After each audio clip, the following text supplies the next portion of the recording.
Okay, Tron Legacy. I love my format where I just say okay and then the title of the movie is great.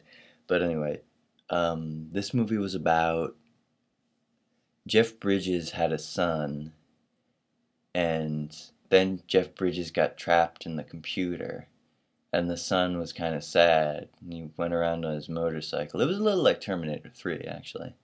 And he just kind of played incredibly elaborate tricks on his father's company, but he was missing something in his life, and there was this old guy who was upset that the company was making lots of money. So he had got this page from Jeff Bridges in the computer game and told the kid to go to the computer in the arcade. And he did, and he got sucked into the computer. And then he had to fight Jeff Bridges' evil rubber clone and stop the programs from taking over the world. So before I talk about my feelings on this movie, I'd just like to point out that something that's probably pretty obvious. It's very silly. Maybe first I'll just talk about the script.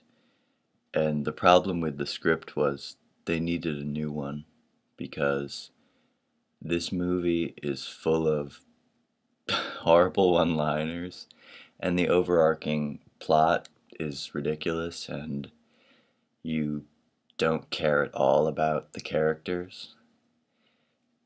And not enough Tron, too. I could have used some more Tron. Like, they have one scene with Tron in it, and he's killing people, but not enough Tron. That was one of my problems with this film, personally. And aside from the lack of Tron, the effects are they're pretty good, but they're a little hit and miss. Everything with and I only say that because there's this other character who is Jeff Bridges but younger, and he looks really, really fake, and it just takes you out of the movie when you're looking at him because his face looks like flubber. But aside from that effect, the light bike sequences are very cool, and the plane sequences are cool, and it all looks really good. But and they didn't. I don't feel they went. I don't think they went far enough with it, because they really could have done a lot more. Like I wanted to see like the next level. Like I wanted to see the Jeff Bridges like drive like a light bike off of a cliff and like put the wall on and like chop one of those big like planes that's shaped like an N in half. I think that would have been an interesting sequence. Also, the light bikes in this one can like turn in like curvature, and that's bullshit. They should not be able to do that because I think that right angles are more appealing.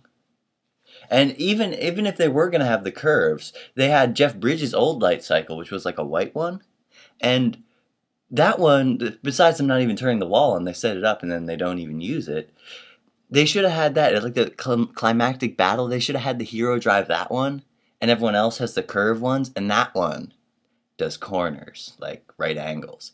That would have been cool.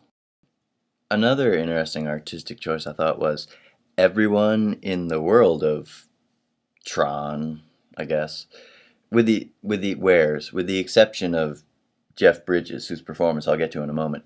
Everyone wears these like skin tight, weird, like fluorescent line glowy outfits, except for Jeff Bridges, who just walks around in a fluorescent bathrobe for the whole movie.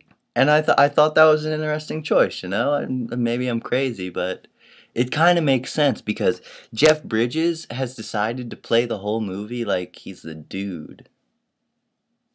And not exactly the dude so much as a kid who's acting in like a 80s commercial and being overly enthusiastic for some toy. Because Jeff Bridges is just saying lines that are like, he ends so many sentences with, man, yeah. And like, at one point he says radical. It's really ridiculous. Yeah, so, Tron. It was pretty alright. I mean, it was a terrible movie, but it was kind of exciting, you know. Well, that's that.